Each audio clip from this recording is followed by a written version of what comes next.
Banyak yang tanya ke saya, caranya biar hati tenang itu apa sih, Pak?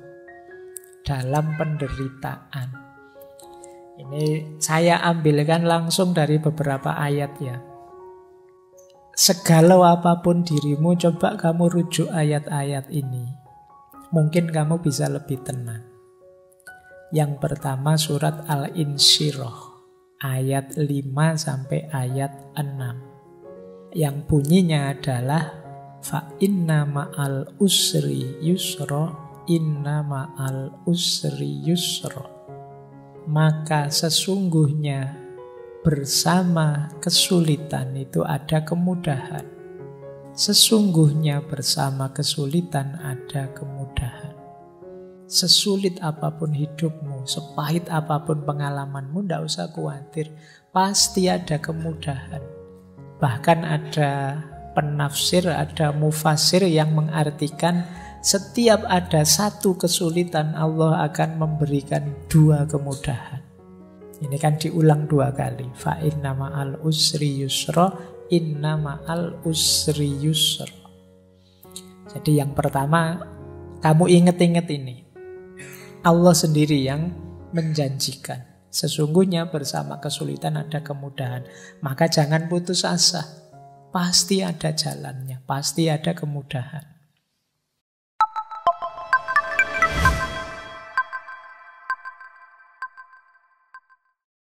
Ada satu teori dalam dunia tasawuf. Nanti coba kalian cek ya. Kalian dalam sedih ada di mana? Hubungan kita dengan Allah saat kita menderita. Ada fase confirming, ada fase responsif, ada fase ekstatik. Orang yang ada di fase confirming itu orang yang ketika sedih bisa merasakan hadirnya Allah. Terus dia tenang dan muncul harapan-harapan baru. Ini ada level paling rendah ya tentu saja yang tidak ingat Allah. Ini level awal itu ingat Allah. Jadi sudah ingat Allah. Ingat Allah saja itu akan menenangkanmu. Memunculkan optimisme baru. Sebuntu apapun jalanku, aku masih punya Allah ternyata. Harapanmu muncul. Ada fase lebih dalam lagi. Tidak sekedar sadar hadirnya Allah, tapi sadar dekatnya Allah dan baiknya Allah. Ini lebih besar lagi kegembiraan dan optimismemu. Allah kan selalu mengabulkan doa-doa kita, permohonan kita, permintaan kita. Allah selalu sayang dengan kita. Allah itu tidak pernah tidak baik kepada kita. Kita saja yang keluar jalur. Sehingga kebaikan Allah tidak sampai. Kita saja yang ambil jalan rute yang berbeda dengan yang diinginkan oleh Allah. Ini fase kedua, namanya fase responsif. Ada fase ketiga lebih dalam lagi. Di fase ketiga ini, kita tidak sekedar merasa dekat dan Allah itu baik, tapi kita sudah intim sama sekali. Kita sudah sangat cinta dengan Allah, sehingga apapun yang diberikan oleh Allah, apakah itu pahit ataukah manis, tidak masalah. Ini namanya fase ekstatik. Nah, dalam kesedihan kita ada di mana? Allah yang hadir dalam diri kita, apakah sekedar confirming, apakah responsif, ataukah sudah ekstatik? Orang yang sudah bisa menikmati kebersamaan dengan Allah adanya di level ekstatik. Orang yang hanya sadar Allah itu ada kok, Gusti Allah ora sare, itu namanya fase confirming. Orang yang sadar bahwa Allah itu tidak sekedar hadir, tapi dia maha baik dan akan mengabulkan semua doa kita, namanya fase responsif. Nah, teman-teman coba dicermati kehadiran Allah dalam diri kita itu seperti apa. Pandangan kita tentang keberadaannya Allah itu ada di mana. Itu menunjukkan level kedekatan dan level hubungan kita dengan. Baik, kita akhiri dengan beberapa tips. Kalau ini agak praktis ya, kalau yang tadi filosofis. Banyak yang tanya ke saya, caranya biar hati tenang itu apa sih, Pak? Dalam penderitaan. Ini saya ambilkan langsung dari beberapa ayat ya. Biar ini seperti ngaji beneran. Ada Al-Qur'annya. Segala apapun dirimu, coba kamu rujuk ayat-ayat ini. Mungkin kamu bisa lebih tenang. Yang pertama surat Al-Insyirah, ayat 5 sampai ayat 6. Yang bunyinya adalah fa inna ma'al usri yusra, inna ma'al usri yusra. Maka sesungguhnya bersama kesulitan itu ada kemudahan. Sesungguhnya bersama kesulitan ada kemudahan. Sesulit apapun hidupmu, sepahit apapun pengalamanmu, tidak usah khawatir. Pasti ada kemudahan. Bahkan ada penafsir, ada mufasir yang mengartikan setiap ada satu kesulitan, Allah akan memberikan 2 kemudahan. Ini kan diulang 2 kali. Fa inna ma'al usri yusra, inna ma'al usri yusra. Jadi yang pertama, kamu ingat-ingat ini. Allah sendiri yang menjanjikan. Sesungguhnya bersama kesulitan ada kemudahan. Maka jangan putus asa. Pasti ada jalannya. Pasti ada kemudahan. Kemudian yang kedua, boleh dilihat surat Ar-Ra'd ayat 28. Tadi sudah kita singgung sedikit ya. Ala bidzikrillahi tatmainnul qulub. Sesungguhnya dengan mengingat Allah, bukankah dengan mengingat Allah itu hati menjadi tenang. Tadi sudah kita jelaskan level kedekatannya. Jadi kalau ingin tenang, hadirkan Allah. Ingat Allah itu menenangkan. Karena apa sih yang tidak mungkin di hadapan Allah. Terus, yang ketiga, kalau masih ada kebingungan-kebingungan, kekecewaan-kekecewaanmu karena keinginanmu tidak terpenuhi, boleh teman-teman merujuk surat Al-Baqarah ayat 216. Wa asa antakrohu syai'an wa huwa khairul lakum wa asa antuhibbu syai'an wa huwa syarrul lakum. Wallahu ya'lamu wa antum la ta'lamu. Jadi firman Allah, mungkin saja engkau membenci atau tidak suka sesuatu padahal itu baik untukmu. Dan mungkin juga engkau mencintai sesuatu padahal itu buruk buatmu. Allah lebih tahu, sedangkan kalian tidak tahu. Jadi ayat ini mengajarkan kita yang tidak terjadi dari keinginan kita, itu tidak selalu nanti sesuatu yang baik untuk kita. Jadi yang kita sukai bisa jadi itu buruk untuk kita. Allah lebih tahu. Jangan terlalu kecewa, jangan putus asa. Kalau cita-citamu gagal, bukan berarti itu ada kebaikan yang lepas. Bisa saja itu tidak terlalu baik untukmu. Allah menetapkan sesuatu itu ya pertimbangannya kasih sayang cintanya pada kita. Pikiran kita terbatas, sulit untuk bisa tahu sampai detail sedalam-dalamnya manfaat dan efeknya sesuatu. Allah lebih tahu. Jadi kalau teman-teman sedang kecewa, sedang galau, keinginannya kok tidak terpenuhi, baca ayat ini. Bisa saja yang aku inginkan, yang tidak terpenuhi itu sesuatu yang aku sukai sih, tapi bisa saja dia buruk untukku. Bisa saja yang aku hindar-hindari, ternyata inilah yang baik untukku. Allah tahu, kita yang tidak tahu. Nah, membaca ayat ini mungkin bisa menenangkan kita.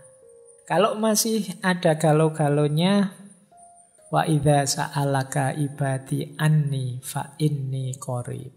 Ujibu da'watad da'i idza da'ani. Kalau hambaku meminta padaku, sesungguhnya aku dekat. Aku menjawab doa orang yang berdoa saat dia berdoa padaku. Jadi Ayat ini menenteramkan kita masih punya Allah dan Allah dekat, apapun yang aku minta, insya Allah akan dikabulkan. Nah, ini akan menenangkan kita. Yang terakhir surat Ar-Ra'd ayat 24. Salamun alaikum bima sobartum fani'ma uqbaddar. Ini finalnya, kalau memang yang atas-atas tadi masih sulit, sadarilah tetap salamun alaikum bima sobartum. Selamat atas kamu karena kesabaranmu. Fani'ma uqbaddar itu betapa nikmatnya rumah tempat kita kembali nanti ke hadapan Allah. Hidup ini memang banyak ujian, banyak kesulitan, tidak masalah, sabarlah. Ada kenikmatan puncak nantinya bersama Allah. Itu fanikma uqbaddar. Boleh teman-teman mengambil, ini masyhur sekali, penenang hati, obat hati. Ini sebenarnya nasihatnya Syekh Ibrahim Al-Khawas. Bisa dicek di kitab Risalah Al-Qusairiyah. Kalau di Indonesia sudah jadi lagu terkenal sekali. Dawaul Qalbi Khamsatu Asya'a. Obatnya hati itu ada 5 hal. Qiraatul Quran bitadabbur. Membaca Al-Quran sambil tadabbur, merenungi maknanya. Wa kholaul batni. Dan perut yang kosong, puasalah. Wa qiyamul laili, dan sholat malam. Wa tadurru indas sahar. Jadi merenung, tafakur, zikir pada Allah di waktu sahur, sepertiga malam yang terakhir. Yang kelima, wa mujalasatus sholihin, dan duduk bareng orang-orang yang soleh. Itu menenteramkan hati. Kita zikir tengah malam, kita zikir sepertiga malam, menenteramkan hati. Kita sholat malam, menenteramkan hati. Kita puasa, menenteramkan hati. Membaca Al-Quran sambil tadabbur, menenteramkan hati. Kalau kita kebingungan, apa yang harus saya lakukan? Pikiranku buntu, sedang stres-stresnya, frustasi-frustasinya. Pilih satu di antara 5 atau lakukan 5-5-nya. Paling tidak kalau kita puasa, kita tidak mikir kegalauan kita lagi, mikir laparnya. Oh, itu kan kita, aduh kapan buka puasa ya? Oke, kamu tidak mikir yang-yangan lagi, terus mikir poso. Makanya kata Rasulullah itu anak-anak muda yang sudah ingin nikah tapi tidak kuat nikah, puasa saja. Puasa bisa jadi benteng. Baik, ini tidak saya jelaskan ya. Dulu ini saya ingat pernah saya jelaskan waktu sesinya Sunan Bonang. Baik, saya tambah satu lagi. Doa. Mungkin teman-teman butuh praktis doa untuk menenangkan hati. Ada banyak doa yang bisa kita baca saat kita sedang galau. Yang pertama, usahakan nanti kalau berdoa ngerti maknanya ya, biar lebih mantap. Doa ini doa anti kesedihan. Yang pertama ini ya, anti males, anti utang. Langsung dari Rasulullah. Allahumma inni a'udzubika minal hammi wal khazani wa a'udzubika minal adsi wal kasali wa a'udzubika minal jubni wal bukhli wa a'udzubika min ghalabatid daini wa qahrir rijal. Jadi, ya Allah, aku berlindung padamu dari kegalauan dan kesedihan. Aku berlindung padamu dari rasa lemah dan rasa malas. Aku berlindung padamu dari sifat pengecut dan sifat bakhil. Dan aku berlindung padamu dari dikalahkan oleh hutang dan ditindas oleh orang. Boleh teman-teman berdoa dengan kalimat ini. Atau yang kedua, ini doa minta tenang. Allahumma inni as'aluka nafsan bika mutmainnatan tu'minu biliqa'ika wa tardo bi qadaika wa taqna'u bi ataika. Ya Allah, sesungguhnya aku meminta padamu jiwa yang tenang bersamamu, yang percaya pada pertemuan denganmu, yang ridho pada keputusan-keputusanmu, dan rela merasa cukup dengan apapun pemberianmu. Ini kalau doa ini dikabulkan, insya Allah hidup kita tenang. Yang ketiga ini juga menarik. Kalau patah hati ditinggal pacar, Allahumma ajirni fi musibati wakhluf li khairon minha. Ya Allah, selamatkanlah aku dalam musibahku dan gantilah untukku yang lebih baik darinya. Nah, ya sapa ngerti setelah berdoa ini terus diganti yang lebih hebat dari sebelumnya. Doa yang keempat ini juga menarik. Kuatirnya ketika kita sedang sedih melakukan hal-hal yang tidak seharusnya. Perbanyak membaca ya muqallibal qulub sabbit qalbi ala dinik. Kalau masih terasa sangat berat penderitaanmu, patah hatimu, Rasulullah itu sering menggunakan doa ini. Ya Hayyu ya Qayyum bi rahmatika astaghiitsu. Wahai Zat yang maha hidup, yang maha tegak, dengan rahmatmu aku minta pertolongan. Atau masih sangat berat, kok gelap rasanya di kiri kanan, tidak tahu mau apa, mau kemana, boleh pakai doanya Nabi Yunus. Nabi Yunus itu kan mendapat ujian maha berat sampai ditelan oleh di laut. Nah, ini doa yang beliau baca. Jadi kalau teman-teman hidupnya stuck sama sekali, gelap sama sekali, tidak tahu mau kemana, boleh mengamalkan doa ini. La ilaha illa anta subhanaka inni kuntu minadz-dzalimin. Baik, malam hari ini pengajian beneran. Jadi tidak hanya filsafatan ya. Ya memang sengaja harus begini karena banyak juga teman-teman yang sedang stres, depresi memerlukan jalan keluar yang lebih praktis, tidak sekedar filosofis. Baik, yang saya sampaikan mungkin sedikit-sedikit bisa meringankan, membantu teman-teman menghadapi segala kesulitan dalam hidupnya.